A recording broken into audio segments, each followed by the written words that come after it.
በመላው ዓለም ያለው ዲያስፖራ ይሄ ያለው አሁን የፖለቲካ ሞቅ በተለይ በፍረጃ ላይ የተመሰረተ እኛ ካላልነው እኛ ካልባረክ ነው አገር ይጠፋል በሚል አስተሳሰብ ላይ የተመሰረተ አካሄድ መቃወም መቻል አለበት። በየሰፈሩ በየቆሸቱ በየአካባቢው ሊከፋፍሉ የሚያደርጉትን ጥረት ነው ማለት መቻል አለበት።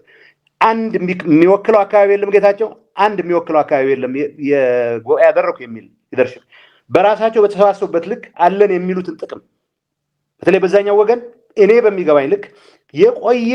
ታሪክም ጭምር የሚያጣቀስ በጥቅም ላይ የተመሰረተ አንዳንዱ በዘረፋ ላይ በሌሎች መሰል ወንጀሎች የተመሰረተ እንቅስቃሴ ፕሮቴክት ለማድረግ ሲባል ህዝብንም ቢሆን በአካባቢ ከመከፋፈል ወደኋላ